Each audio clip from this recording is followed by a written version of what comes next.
Muy buenas tardes, ¿qué tal? Bienvenidos a nuestro primer vídeo de Homo Ambientalis, proyecto que empezó con el primer episodio de podcast presentado por Mónica Maldonado. En este primer episodio de podcast hablamos sobre educación ambiental y trajimos a gente muy interesante para hablar de ello. Y podéis escuchar este primer programa en Spotify, Apple Music y en iVoox. Seguramente hayáis oído hablar eso de que el ser humano se está cargando el planeta. ¿Es cosa de hippies conspiranoicos o lo conspiranoico es no tomárselo en serio? Relacionado con este concepto tenemos también la palabra biodiversidad. ¿Qué es la biodiversidad? ¿Es acaso un invento para recoger subvenciones? ¿Es otra fumada más de estos hippies conspiranoicos? ¿Qué es realmente? Hoy lo vamos a hablar. Pues al principio el concepto de biodiversidad era algo muy aburrido, era nada más que una especie como de medición estadística que se empezó a aplicar a principios del siglo XX. Pero empezó a tener más chicha a partir de 1980, cuando el Dr. Lovejoy, seguramente este señor os suene de algo porque fue el creador de la teoría de Gaia. Y nosotros, para explicar este concepto, nos vamos a ceñir a su término más simple. La biodiversidad es el número de especies biológicas que viven en un espacio y en un tiempo determinado. Ese espacio puede ser pequeño o puede ser el planeta entero. Entonces, cuando decimos que la actividad humana produce un impacto en la biodiversidad, no decimos otra cosa que disminuyemos la cantidad de especies que viven en un espacio determinado o incluso el planeta entero. Extinguimos la especie. Según la organización Population Matters, hace 10.000 años el 99% de la biomasa terrestre procedente de animales venía de animales salvajes, mientras que nosotros los humanos representábamos el 1% de esa biomasa. A día de hoy, el 1% lo representan los animales salvajes y el 67% el ganado, mientras que los humanos hemos aumentado la población hasta albergar el 32% de la biomasa total de animales terrestres.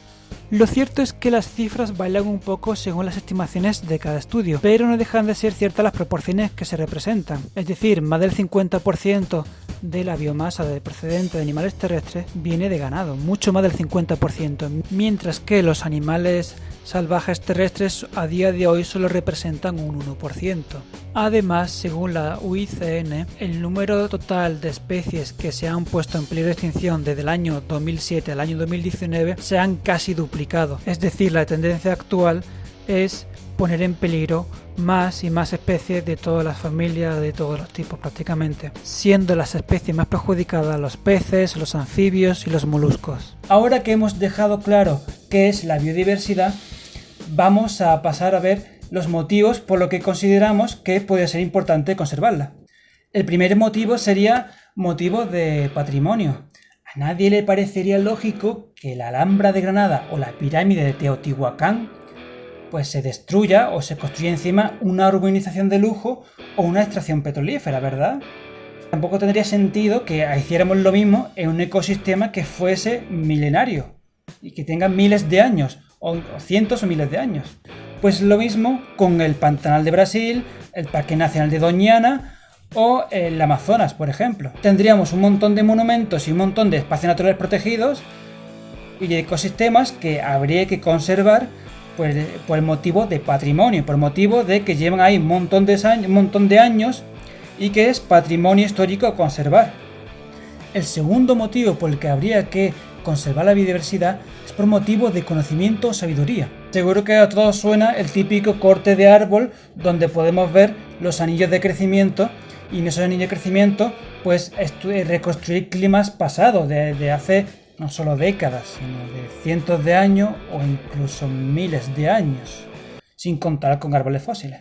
Pues si estos son los árboles, imaginad el ADN, que es fruto de la evolución durante millones de años, que ha dado lugar a un montón de especies y que el código genético, al fin y al cabo, es una biblioteca genética que nos puede decir cómo evoluciona cada especie y hacer árboles genealógicos y decir con qué rastrear no solo la evolución, sino también el parentesco entre diferentes especies y ver el grado de semejanza.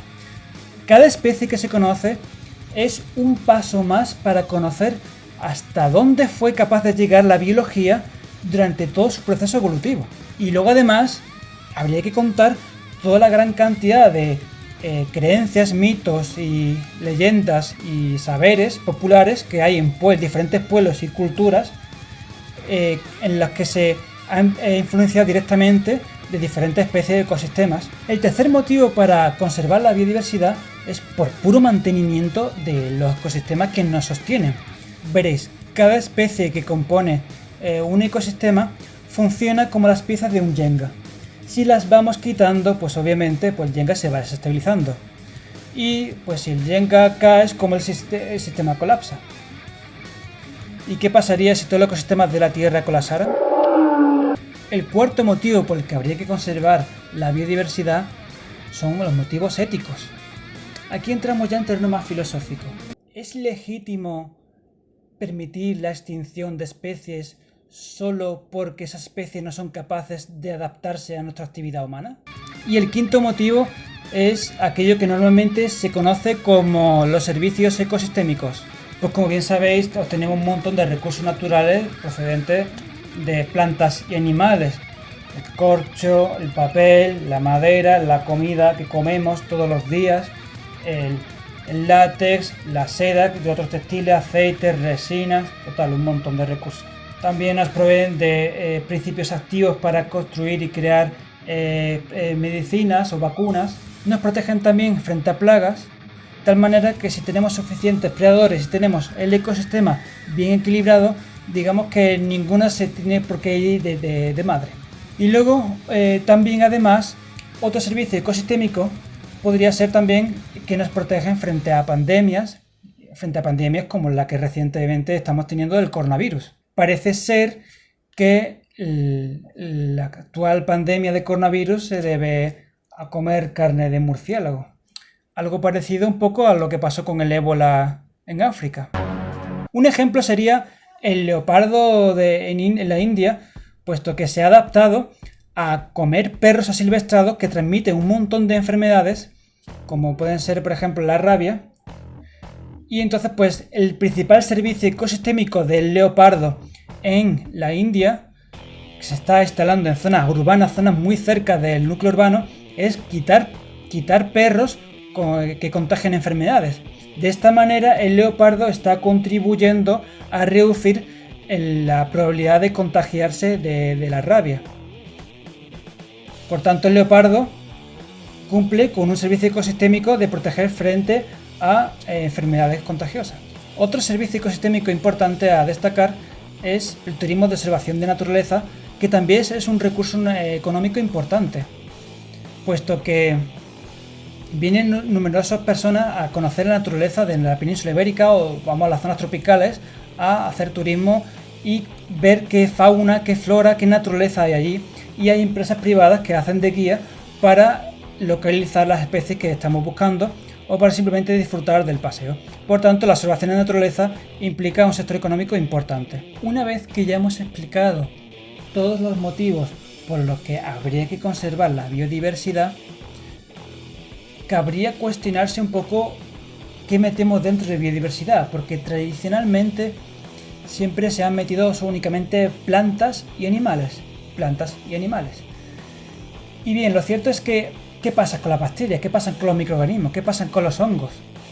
Por tanto, cuando se habla de biodiversidad también se habla de conservar los microorganismos que viven en un suelo o en un tipo de agua determinado, puesto que esos microorganismos son fundamentales e importantes para mantener la estructura del ecosistema en el que viven. Y este término de diversidad se aplica también a la geología. De hecho, también podemos hablar de geodiversidad, que básicamente intenta también extrapolar los mismos principios de conservación pero aplicada a la geología, no solo aplicada a la biodiversidad. Vale, ya hemos visto qué es la biodiversidad, por qué es importante conservarla y qué incluimos dentro de la biodiversidad. Pero entonces, ¿qué ocurre con la biodiversidad? Ya hemos visto por qué hemos de protegerla, pero ¿acaso está en peligro? ¿Hay algo que realmente la hace peligrar? Pues bien, Resulta que la actividad humana está disminuyendo cada vez más la biodiversidad, es decir, el número de especies que viven en nuestro planeta. ¿Cuáles son las actividades que están poniendo en peligro la biodiversidad?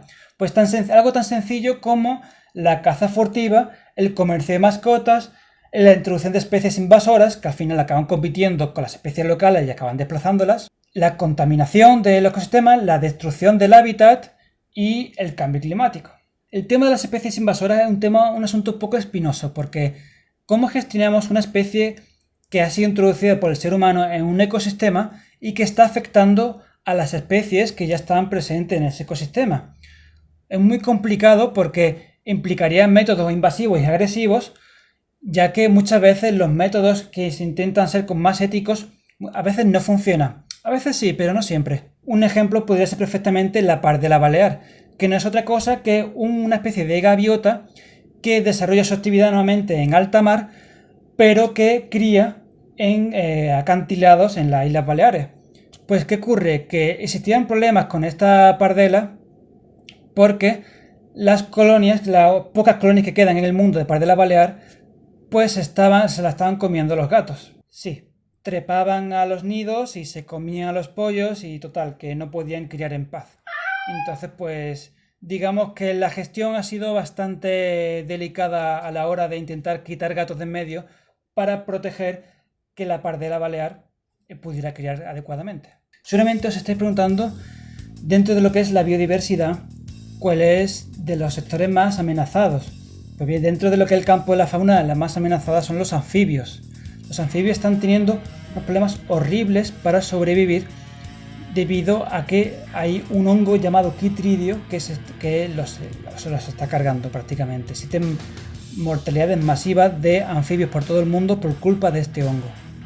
Los hongos fuera de sitio, fuera de su lugar natural que le corresponden, suelen protagonizar un montón de mortalidad en un montón de animales, no solo en los anfibios. También ocurre con los murciélagos, como ocurre ahora mismo en Norteamérica. En Norteamérica están muriendo un montón de murciélagos y que aparecen con el hocico como si hubieran asomado en polvo de talco, la cabeza en polvo de talco, lo que llama la enfermedad de hocico blanco. Se trata de un hongo que procede de Europa y que los murciélagos europeos estaban adaptados a ese hongo, pero los murciélagos norteamericanos no. Y está habiendo mortalidades masivas por culpa de este hongo. Se está vaciando Norteamérica de murciélagos. Y todos sabéis la gran cantidad de mosquitos que comen los murciélagos. Y con todos estos problemas os estaréis preguntando, ¿cuáles son las especies que más amenazadas están en mi país? Pues como nosotros somos de España y de México, pues podemos comentar un par de ejemplos de cada. Un ejemplo muy importante en España es el urogallo, que es una especie como de gallo grande, muy bonito, que vive en la zona norte, en Pirineo y Cordillera Cantábrica, y que está actualmente perdiendo un montón de individuos porque se está viendo muchos cambios de uso en su hábitat y se está transformando su hábitat de tal manera que le está costando mucho encontrar zonas para reproducirse y para alimentarse correctamente. Y luego tenemos el problema del bisón europeo, un animal pequeñito que actualmente está en peligro de extinción debido a la introducción en España pues el bisón americano.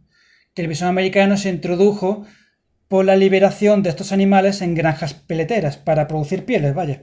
Y digamos que son las dos especies animales más amenazadas a día de hoy. En el mundo vegetal tenemos abetos que son exclusivos de Andalucía y de Marruecos, como por ejemplo tenemos el pinsapo, que es un abeto que ha quedado ahí de manera arrinconada, fruto de épocas pasadas cuando España tenía clima más frío. Y en México tenemos el problema de la vaquita marina, que solo quedan entre 4 y 17 ejemplares. La vaquita marina es una especie como de delfín pequeñito que solo habita en una zona muy concreta de las aguas de México y que se está viendo perjudicada por un tipo de pesca que se niegan a dejar de pescar.